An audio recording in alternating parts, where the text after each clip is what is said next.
d'això ens han gastat què? 14 euros. 14 euros, sí. Igual en sobrava què? Venim de Beijing de pagar pastizal. 70, Pastizal, 60. pastizal per menjar. Els dies que et lleves d'hora és bastant fotut aguantar per la tarda. Però bueno, haremos lo que podamos. Acabem d'arribar a Xi'an.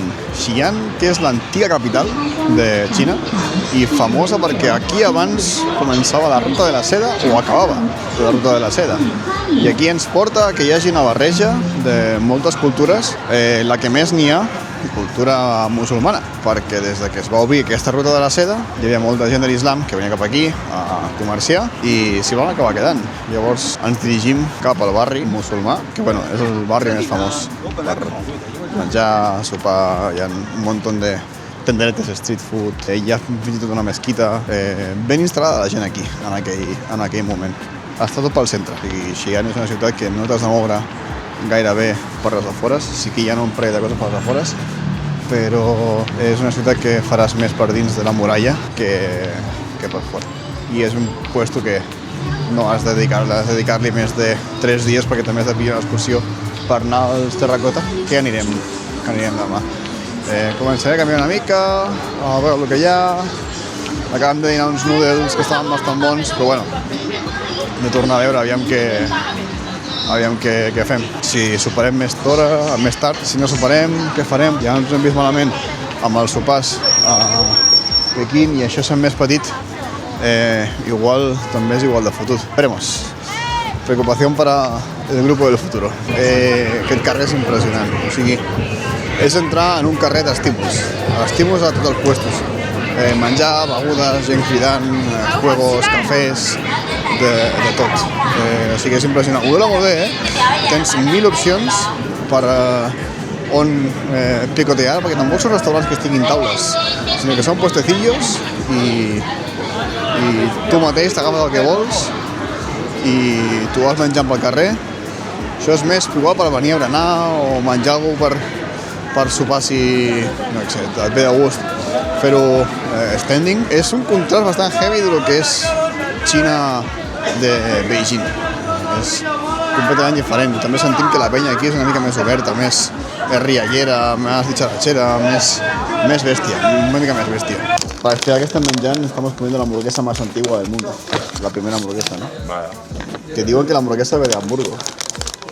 Però és una còpia d'aquesta. Avui sí que estem menjant barat. Avui estem sent barat. Menjar barat i bé. Avui és comida tradicional xina. És com un estofat de porc con un pan un poco... Yo creo que está sentado a esta temperatura. ¿Duro? Está bien deshidratado. Sí, no? És slow cooked porc. I bastant bé, la veritat. Chicos, nos falta uno y es que tornem cap al centre o tornar al calle Muslim, al Muslim Neighborhood, pues passar allà per la nit i tal, que en teoria és lo típic. Veure una mica... O sigui, ja hem vist que hi havia de menjar i tal, però veure-ho amb llums, a veure si hi ha diferent ambient i tal. Exacto. Lo que el colega, pues...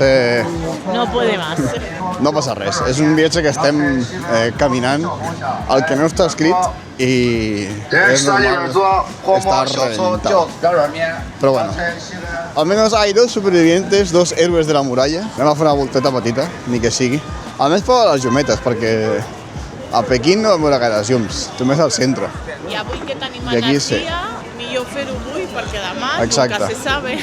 Demà que anem a veure els Terracota, ens llevarem una mica més tard, podem anar al gimnàs... Shein? Ja és Shein. Hòstia. Sí? Xi'an és un alto en el camino.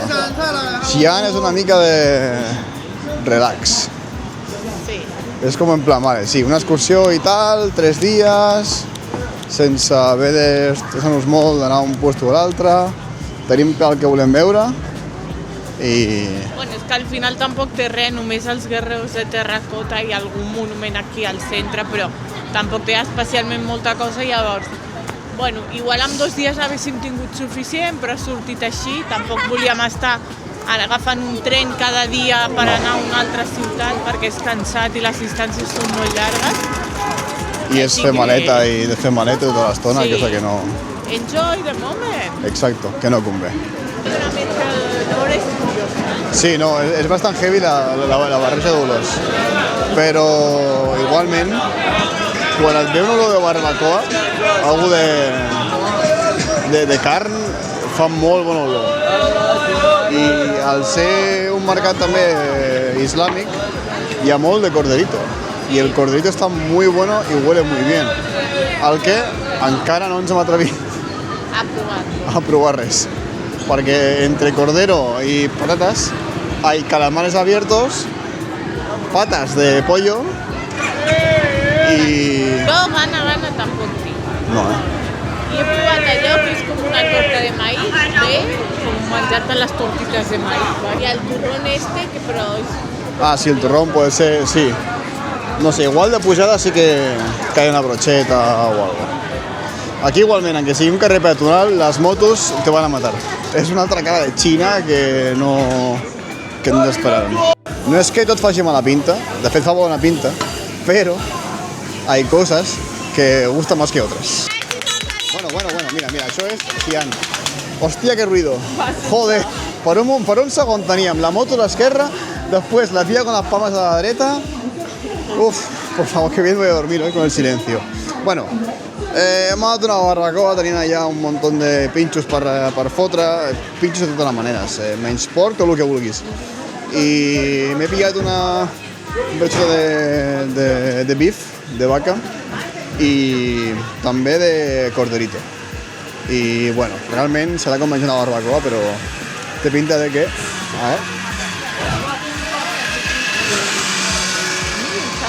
Hòstia, no, pues está bueno el condimento, ¿eh?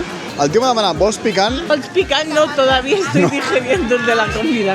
Aún me tiene que salir. Y no, hostia, está bueno, ¿eh?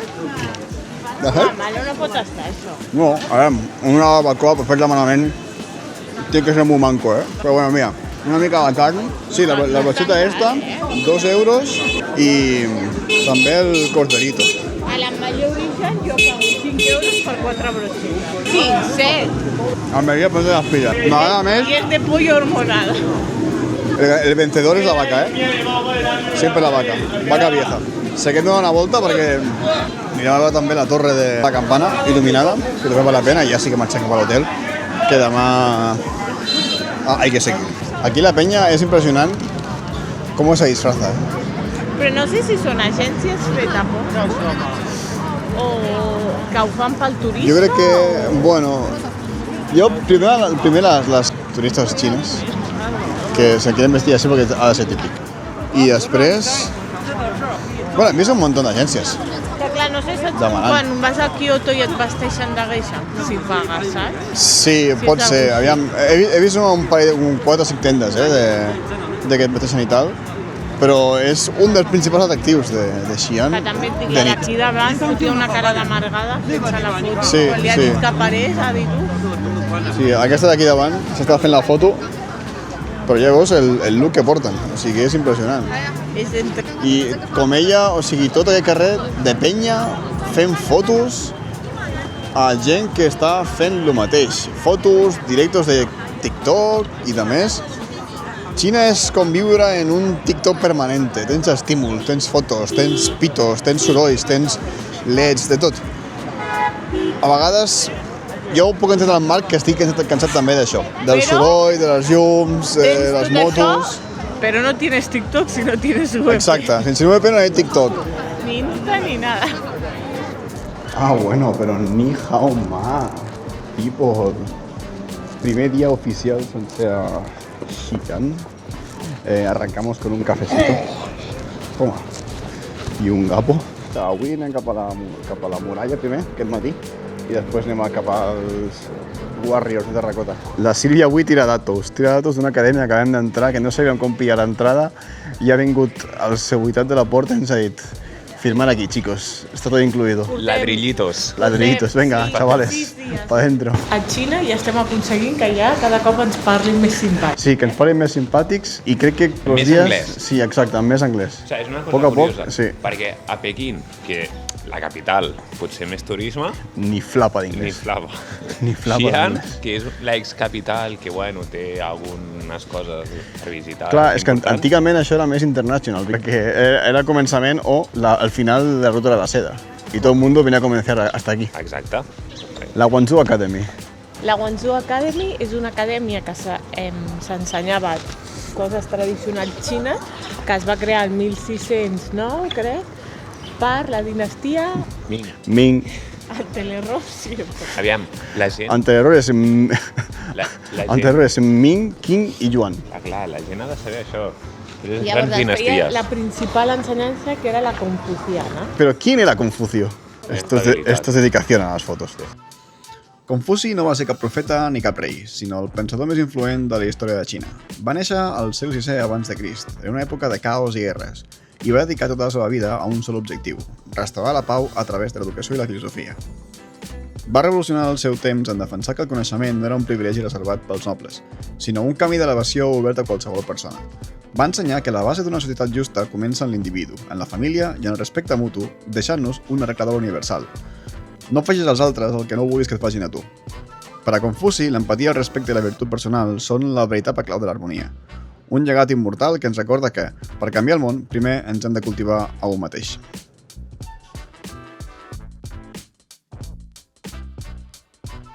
Després d'aquest magical encounter del fuet, és que no se puede ser tan alto. Sí, jo li he dit, no ha anat pel Cristian, ha anat per tu, perquè ets més alt. Sí. Que tampoc soc tan alt. Bueno, però per ell sí, joder. Sí. Ja ho vinc. Te ven raro. Molt curiós, fa gràcia, perquè volen intentar parlar anglès i això està guai. Mira, just abans, quan entràvem aquí, parlàvem de que la penya no sabia anglès o almenys aquí Xi'an sí que ho intentava una mica i justament ha vingut en nen petit, que a vegades hi ha nens que venen a demanar una entrevista o alguna cosa, a parlar amb tu per practicar el seu anglès, perquè l'estan començant a practicar a l'escola, perquè clar, Xina està obrint el món i els nens estan aprenent i els hi fa com gràcia, els hi fa il·lusió parlar amb tu, encara que tampoc tothom sàpiga anglès, almenys ho intenten. S'ha de defensar bé el Marc, s'ha de defensar bé. Bueno, el bolazo que heu vist ara, que està ple d'oli, y creo que va a picar bastante, porque está muy rojo. Hem pagat, bueno, almenys jo, perquè demà només els gestos, he pagat com 2 euros per un refresco i uns noodles que picaran com su madre, però tenen molt bona pinta, que és el problema. Tenen molt bona pinta, però tiene pinta de quemar que flipes.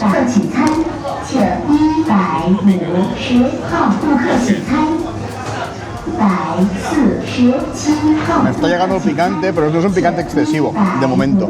Luego os digo, hostia, acá está pujant, porque se me está complicando cogerlo. Es que es complicado, además los palillos son enormes. No som els únics, No, també, no? També... Bueno, pues és impressionant. O sigui, de moment estem menjant per tot el que vam gastar a Pequín de comida. En un solo àpat? Sí. De moment jo crec que menjarem, de tot el que hem menjat a Beijing, pagarem el mateix aquí a Xi'an en 3 dies, exacte. Soy un professional ja, soy un professional. Ara dinarem i just marxarem cap als guerreros de Xi'an. I Xi'an a mi m'ha agradat molt Xi'an, A mi també, més de Beijing. Perquè és més petit, és més proper. Veus la penya més propera i més curiosa, menos bord de la penya. Hi ha una cosa que m'ha sorprès bastant, que just acabem d'arribar al recinte on està el museu dels guerrers de terracota. I només entrar a l'entrada hi ha un munt de gent vestida de negre. Hi ha paraigües i tal, llavors hi ha també una entrada també per tours i tal, però aquesta gent s'apropa a tu i diuen ser guies com oficials i t'intenten com vendre una guia i per vendre la guia, perquè tu li compris, t'estan dient que básicamente eres tonto y vas a ver rocas rotas sin saber qué es lo que vas a ver. Y es en plan, o sea, me estás llamando imbécil en la cara y a sobre t'haig de comprar el tour.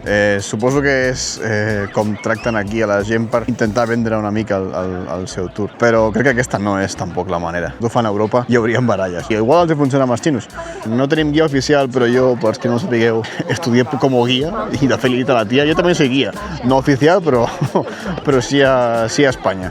Así que nos documentamos un poquito i anirem pavelló per pavelló perquè són diversos pavellons on hi ha diferents estàtues i estan dividides per ordre de, depèn quin exèrcit, depèn quin soldat, hi ha també cavalls, hi ha figures molt representatives d'aquella època, que encara que estima Xina i la societat sigui molt correcta, l'intento d'estafa està al punt del dia. La passada pels pavellons té com 3 nivells, 3 pavellons. El primer pavelló és on hi ha la majoria de les figures, que hi ha 6.000, és, diguéssim, la primera línia de l'exèrcit. El segon pavelló és on hi ha una mica més les figures més sofisticades. Són els cavalls, els arqueros, més exèrcit. I l'última, que era com el quartel de mando, el quartel general. S'ha de dir que, i creuen, que dintre la tomba està plena de rius de mercuri i trampes. O sigui que no saben el que trigaran en trobar la tomba y a obrirla, y cuando lo abren hay que ir con mucho cuidado porque te puedes quedar en el sitio. Y la historia que he puesto es que al 1974 o així, un campesino que andava por la zona va descobrir, diguéssim, el que era la primera figura o les primeres figures. I d'allà van començar a excavar i se'n van donar compte de que no només era una, sinó que eren un munt. I van seguir excavant, fins que van trobar més o menys la gran majoria d'elles. Ara estem entrant al primer pavelló, que com hem dit abans, el primer pavelló era el de la primera fila de soldats, no? S'ha de dir que tots els soldats són diferents, són cares diferents. Ara ho estareu veient, cares diferents i roba diferent, també armes, poses, de tot. És com realment si estiguessin preparats per a pelear o per a atacar o qualsevol cosa que els ordenia el capità. Com és esperar, està petat de penya i just a l'entrada, que és quan es veuen que tots els warriors, tots els guerrers van cap endavant. Ja heu vist que alguns estan com caiguts, hi ha algun cavall també, hi ha algun que els hi falta parts del cap, del braç, és normal, o sigui, s'han descobert i se queden aquí, o sigui, no els han mogut, només mouen els que estan reparant, que més tard també els veurem, i els deixen així realment com estan perquè són molt, molt fràgils i no volen trencar-los del tot tampoc i perdre aquesta herència que els han deixat. Anem al segon, que aquest és el més impressionant. Aquí en teoria ha d'haver més gent i crec que està tot més a les fosques per conservar-ho encara millor. Val dir que les figures, quan les van descobrir, estaven plenes de pintura. I amb el pas del temps, amb els anys, el que passa és que la pintura amb el vent i tot s'ha anat desapareixent. I val a dir que això era la tomba de l'emperador que en aquell moment estava morint y ell va dir que, prefiero que me enterréis con mis más de 8.000 soldados. I això se sap perquè s'ha recollit en llibres i història, però si no s'hagués pogut saber que eren tants. I són tants que encara no s'han descobert que encara és una incògnita quan se sap que s'acabarà tota l'excavació. Realment és impressionant. Estem al pavelló 3 ara, on realment estava com el quadro de mando i sí que sembla com un puesto de reunió, sembla que estiguin reunits. Hi ha 4 o 5 cavalls també repartits, no? Com si fos l'entrada a alguna cosa o que estan resguardant alguna cosa. Però és que això no creguis que... Sí, es va descobrir el 74, però és que tot això s'ha descobert que està fet al 210 abans de Crist. O sigui, això porta fet al món i s'ha conservat també dintre les roques des de fa un munt de temps. És una mica loco de pensar que s'ha conservat durant tant temps que no s'ha descobert inclús abans i que s'ha pogut crear un museu d'això. La cosa és descobrir fins a on pot arribar aquesta excavació, perquè encara estan descobrint. Al pavelló 3 hi havia com diferents soldats, diguéssim així. Al cap tenien diferents barrets, és com rango de soldado, capità, general. Llavors, el que portaven els barrets tenia un rango una mica més important o tenia una feina més separada dels altres. El pavelló número 2 és el més impressionant perquè les figures estan al final, on estan les vitrines, perquè realment és la zona que està més en excavació. Es veu només entrar, no hi ha ninguna figura, només terracota que està excavada i van fent treballs d'excavació en busca de les figures que falten o que puguin trobar. Es diu que és el més impressionant, o jo dic que és el més impressionant perquè més endavant, ara veureu, les figures de terracota que s'han descobert aquí són bastant grans i estan molt ben conservades. I encara que sí, els hi faltin peces del cos i de més, és les que pots veure de fet de més a prop, clarament cobertes amb un vidre, però són bastant bèsties, la veritat. O sigui, t'imposen. Aconseguir aquest detall quan era tan antic el món és sincerament bastant impressionant. Durant tot el recorregut tens pantalles de com era l'excavació abans que es descobrís i van aparèixer així, tirades al terra, i el que ha fet aquesta gent és recuperar-les i restaurar-les per poder-les exhibir d'aquella manera. Un cop passada les tres pavellons, les tres fases, tens un com exhibition hall, un centre d'exhibició, on no només tenen peces també de l'antiga Xina i dels guerrers i tal, sinó que també tenen com vídeos de com era l'època aquella en la que van descobrir tots els guerreros. I sembla impressionant que tot allò que es va convertir en camp de conreu avui s'hagi convertit en aquesta immensitat. Tens roques, tens cases, tens antics utensilis, monedes, el típic que tens en un museu d'història, bàsicament, però més centrat en el tema principal d'aquí, que era com vivia en aquella època, quan van construir tot el que era quan van fer la tomba de l'emperador i doncs van ficar tot aquells guerrers dintre de la fossa. Dintre de l'exhibició no és només que puguis veure tot allò, sinó que també tens figures representatives de les que estan al fosso i han decidit ficar-les aquí, i tens guerreros de alto standing, tens los arqueros, tens també el carruatge amb qui portava, com hi portava, es veuen les mans com proven d'agafar les rendes del cavall, i fins i tot dona la sensació de que hi ha algun tipus de moviment que s'està movent, i sí que et dona la impressió aquesta de parece que se va a mover.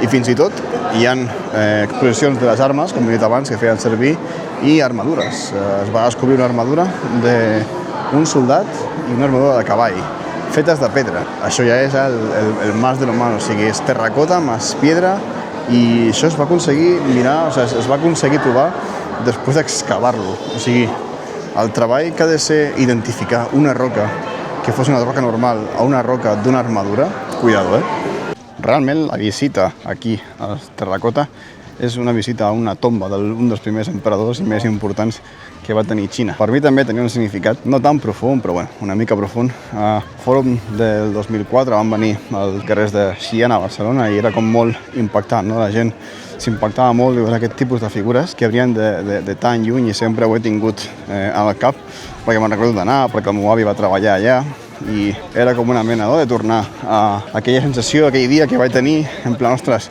el meu avi està treballant allà, això ve de molt lluny, és molt important, i és com no complir o tancar un cicle, perquè no crec que sigui així, però sí, que visitar una cosa que va venir a casa fa molt temps, el 2004, i més de 20 anys més tard he tingut l'oportunitat de visitar d'on realment venen i d'on realment estaven.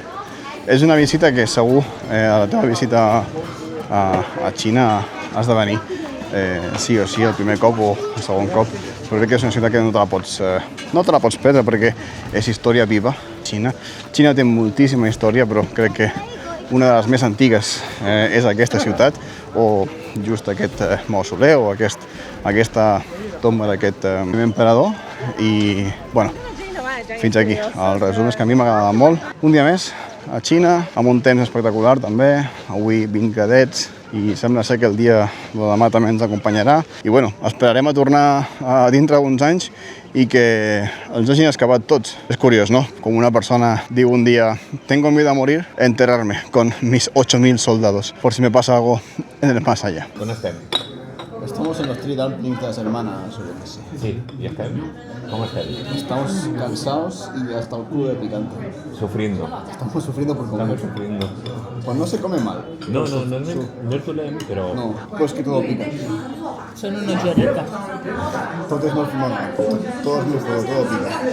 Això cremarà. No, això cremarà, això també cremarà d'hòstia.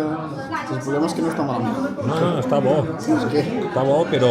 Clar. Pero es un sufrimiento, o sea, Es como si agafessin el pot de pimienta y dijeran, uy, se me ha caído la tapa. Bueno, sigo cocinando. Y vamos a poner unas cuantas guindillas, El problema es eso de aquí, lo del davant de la cámara, de la vieja, que pica de la hostia. Estamos en un sitio auténtico. Auténtico de la hostia. No crema? No crema. No spicy. L'altre dia ens van Bé, dir que per gràcies, camarera. Bon dia. Arrenquem l'últim dia a Xi'an. I haig de dir que Xi'an és la ciutat de moment de las dos que han anat. Me está gustando mucho, incluso más que Pequín. La ciutat té com una vibra diferent, es veu, no? Pel matí la gent com més obrint negocis, té com una vibra diferent, és urbanita, de passar-s'ho bé, sortir al carrer, quedar amb els amics, són com un poco más libres i el menjar és espectacular, estem menjant super barato. Por 3, 4, inclús ahir 2 euros el bol aquell, o sigui, és espectacular. L'últim dia l'omplirem amb una mica de coses que no podem fer durant els 2 dies que hem estat aquí. Avui tocarà fer la muralla. L'expectativa és fer-la sencera. Fer-la sencera amb bicicleta, perquè sí, juguem a les bicicletes, que les pots jugar a sobre de la muralla i te les cobren per, no sé si per hora o per temps o no sé, por ahí. I després suposo que anirem a un temple de la gran pagoda del Gan Salvaje, algo així era, i donarem per acabat més o menys l'estada a Xi'an. Y sí, como buena ciudad antigua, de China, Xi'an té la muralla més antiga d'Àsia, o de les millors conservades d'Àsia i del món. De fet, la pots recórrer, com he dit abans, la farem en bicicleta, però també fan festivals, fan eventos, fan de tot a la muralla. És un dels puestos de la ciutat de Xi'an on hi ha més gent, on hi ha més turistes i on s'explica més la història de Xi'an, o parla per si sola. Aquesta muralla porta aquí anys i anys i anys. Avui recorrerem un camí en el que fa més de, no sé, 200 anys recorrien persones que estaven fent negoci, que estaven vigilant la ciutat, que cuidaven per l'antiga Xina. I com a commemoració de l'any del cavall, del nou any xino, justament aquí a la muralla han fet com una... No sé com dir-ho, és una exposició... Bueno, sí, és una exposició que està il·luminada i per la nit tornarem i les veurem il·luminades. Són totes representacions de cavalls i algun camell, estic veient, un dromedario, representant el que era la festivitat, no?, del nou any xino. Suposo que també les diferents cultures que venien cap aquí, que feien la ruta de la seda, perquè estic veient figures que no són xines, llavors suposo que serà per això. Los Ángeles del Infierno. Bueno, el sistema de bicicletes són 45 yuans, més o menys. Equivalen a 6 euros més el depòsit, acabes pagant 30, però et tornen. Acabes pagant 6 euros per 2 horites que et dona sencer per fer la muralla sense ningú problema. Si no et pagues, acabes per 3, si no pots esperar a ningú ni res. És una experiència perquè ara pots pitar a tothom. Que se jodan todos. Que se jodan. Que se jodan todos. Bing. Bing. Realment crec que anar en bici per la muralla és la millor opció per recórrer la muralla perquè és enorme. Són 13 quilòmetres de muralla, o sigui, recórrer el que era l'antiga ciutat de Xi'an, que ara és por 3 o por 4, inclús però és el contrast de la ciutat, que dintre hi ha edificis grans, sí, però és que fora són el triple de grandes. I bueno, crec que és la millor opció per recórrer la sencera, si la vols fer sencera. Pot ser un catxo, no cal que fer la sencera sempre, però ja que estàs, i si et sobra temps, si vens 3 dies, te va a sobrar tiempo de dos lados, perquè Xi'an tampoc té gaire opció a fer, no és com Xangai o Pequín, que tens 1000 coses per fer, i aquí, bueno, pues, aprofites molt més el temps, descanses més, els plans són més relaxats, encara que estiguis anant en bicicleta, però és una bona experiència per fer. Pots repetir el que hem fet? Hem fet, bueno, des que l'hem recordat, de posar el rellotge, hem fet 8 en 21 quilòmetres, vale? Amb una mitja de 10 km per hora. I estic buscant la dada de velocitat màxima. Velocitat màxima, un total de 24 1,6 km per hora. S'ha de dir que és complicat perquè el canvi seqüencial de la bici no funcionava. No, estava jodido. Anàvem amb segona tota l'estona. Sí, estava bastant fotut. Màxim, da lo que da. Era molt fotut amb la bicicleta. A més, el cul, el sillín, no està molt amortiguado. La muralla, la part més lluny, la part, bueno, depèn de com sigui, però crec que la part nord de la muralla està feta caldo. Se nota que la gente pasa mucho por ahí. Y los adoquins estaban un poco reventados. Està sent un challenge no trobar puestos que no piquin les coses i piquin molt. Els noodles picaven menys que esta salsa del infierno. O sigui, això d'aquí pica com su condenada madre. La Sílvia és molt valenta, perquè s'està fotent això d'aquí al fallo. Espera. Sí, això... Esto es la entrada al infierno, para que tengamos una idea de lo que puede picar. Aquest bao... Els baus no estan malament, passa que jo crec que tot el menjar xino li estic trobant una mica de falta de sal. Què és? És un bau molt bàsic, o sigui, no té gaire cosa. Però bueno, si te pasas con la salsa, és quan pica. Però bona. Sí, no, que no és dolenta. Que te vicia. Te vicia, pues es que es muy bestia. Aquest arròs almenys no pica. A veure, jo un McDonald's d'aquí vull provar, A Xangai. Y está buenísimo. Así que, buena elecció, perquè jo no podria andar más. Xi'an és un puesto que es menjarà molt bé. Em recorda a Osaka, per exemple. Tancarem aquí el viatge a Xi'an, no a Pequín, no a Xina, però sí a Xi'an, amb aquesta espectacular vista del Festival de Llums amb raó de l'any del cavall.